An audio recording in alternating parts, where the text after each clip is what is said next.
Start అయింది sir. ఓం. ధర్మయుద్ధం ముగిసింది. దుష్టులపై విజయం సాధించడం జరిగింది. యుద్ధం అనేది వేదంలో యుద్ధం గురించి చెప్పమని యుద్ధం ఏదైతే ఉందో ఆ యుద్ధమే ఇప్పుడు మనం భారతదేశం చేసింది.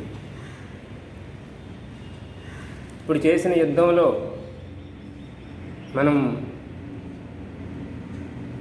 మానవులను సంహారం కోసం చేసిన యుద్ధం కాదు ఇది. మానవుల ప్రాణాలు తీయటం కోసం చేసే దుష్టుల యొక్క సంహారం చేయటం జరిగింది. ఏ మతము కూడా మానవులను సంహరించమని చెప్పదు. కానీ దారి తప్పిన కొంతమంది మతస్థులు వాళ్ళ సహకారంతో చేసినటువంటి ఈ కిరాతకుల యొక్క వారి దురాఘాతాలను అడ్డుకోవడం కోసం చేసిన ప్రయత్నమే నేడు చేసిన యుద్ధం.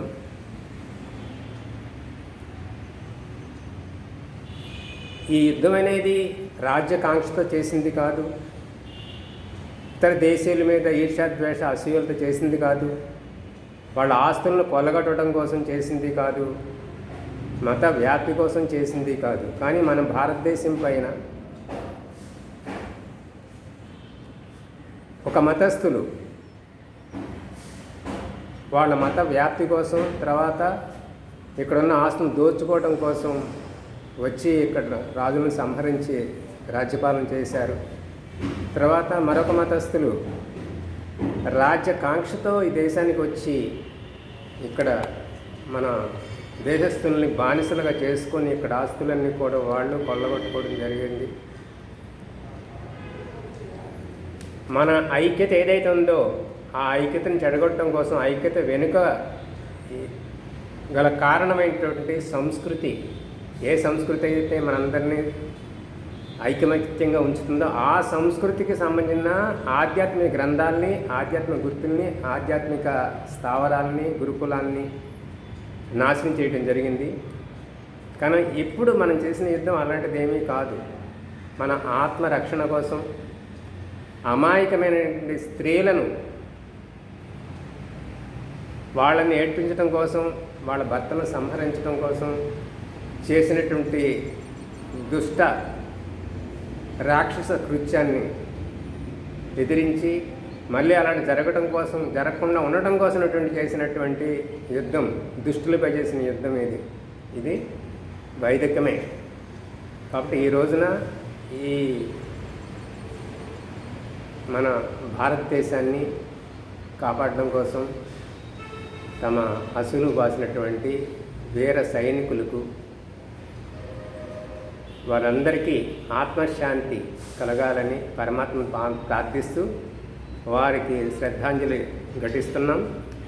అలాగే వీర సైనికుల పత్నులు ఎవరైతే ఉన్నారో వారిని వీరపత్నులు అని సంబోధించాలని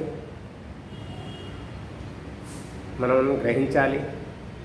వారిని చులకనగా చూడటం కాకుండా భారతదేశం కోసం తన భర్తల యొక్క ప్రాణాలను త్యాగం చేస్తున్నందుకు వారి జీవితాలుకి మనమంతా అండగా ఉండి వారికి ఒక ఆత్మస్థైర్యాన్ని ఇవ్వడం కోసం చేస్తూ వారిని వీర పత్నులుగానే మనం సంబోధించాలి.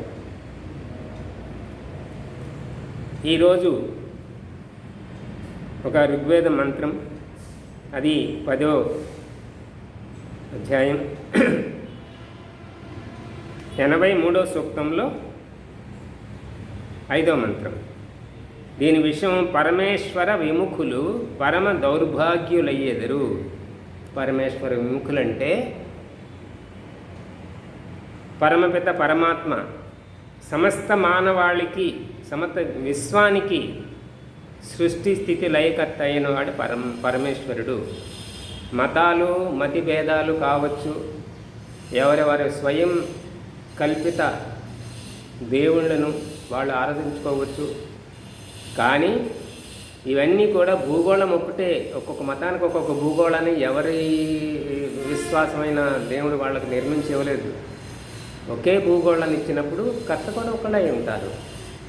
విశ్వాసాల్లో భేదం మనుషుల మధ్య హింస అనేదానికి కారణం ఏంటంటే మతిభేదం, విషయభేదమే హింస దానికి దారితీస్తుంది. అలా కాకుండా అందరం కూడా ఒకే ఆలోచన, ఒకే విశ్వాసం, ఒకే సంస్కారము, మానవ ధర్మం ఒకటే అయ్యున్నప్పుడు ఈ హింసకు తావులేదు. కాబట్టి పరమేశ్వరుడికి అంగీకరించిన వాళ్ళు, పరమేశ్వరుని యొక్క నియమాలను పాటించిన వాళ్ళే పరమేశ్వర విముక్తులు అనబడతారు. వాళ్ళకి ఎప్పటికీ అపజయమే, వాళ్ళు పరమ దౌర్భాగ్యులు అవుతారని ఈ వేదం నన్ను చెప్తుంది. ఓం అభాగస్సన్న పరేతో అస్మిత వక్రత్వాత్ విశ్వస్య ప్రచేతః తం త్వామన్యో అక్రతుజ్జి ఈళాహం స్వాతనోర్బలదేయాయనేహి. ఇది వేదమంత్రం. ఇందులో ఈ మంత్రంలోని ప్రతి పదాల యొక్క అర్థం. మన్యో జగత్ప్రభో పరమేశ్వర, నిన్ను భజింపక, నీ నామమును స్మరింపక, అభాగః సన్ భాగ్యహీనుడనై, పరాయితః నీకు దూరమయ్యాను, విముఖుడనయ్యాను, అప అస్మి నీ నుండి వేరయ్యాను, ప్రచేతః ఉదార చిత్తము, ఉత్కృష్ట జ్ఞానము గల జగదీశ్వర, తవిషస్య మహాబలిశాలివగు నీవు, క్రత్వా ఉపదేశించిన జ్ఞాన కర్మల నుండి నేను, అప అస్మి దూరముగా ఉన్నాను, అహం నేను జ్ఞాన కర్మ పద భ్రష్టుడినై, అక్రతు అజ్ఞానముతో అకర్మణ్యుడినై, జిహీల నిన్ను ఆదరించుటకు బదులు తిరస్కరిస్తున్నాను, ఉపేక్షిస్తున్నాను, నీకు నాపై కోపము వచ్చినట్లు చేయుచున్నాను, నీ సేవ ప్రాణుల సేవ మానుకున్నాను. అహం నేను స్వాతనూహు నా దేహము నేనని తలచి నిస్సహాయుడనై ఒంటరిగా ఉన్నాను, నీవు బలదేయాయ బలమొసంగటుకు నాకు లభించము.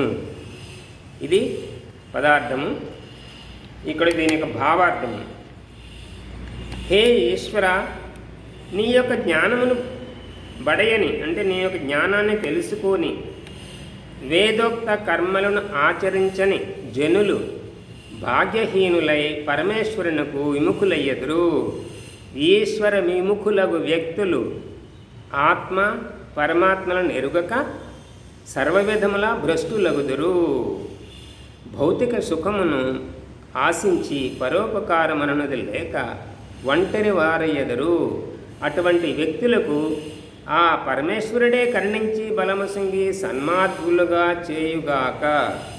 ఇది వేతన పదార్థం భావార్థము. ఇందులో ఏం చెప్తుంది?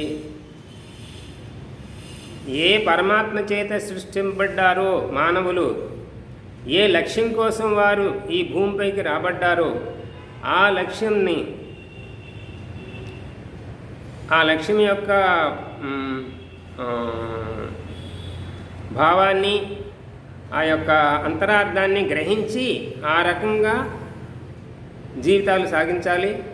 పరమాత్ముడి యొక్క ఆదేశం ఈ వేదంలో ఏదైతే ఉందో ఆ వేదానుసారంగా ఆ జ్ఞానాన్ని గ్రహించి అటువంటి కర్మలు చేస్తూ పరమాత్మ యొక్క కృపకు పాత్రులు అవ్వాలి. ఇదే దైవభక్తి, ఈశ్వర భక్తి.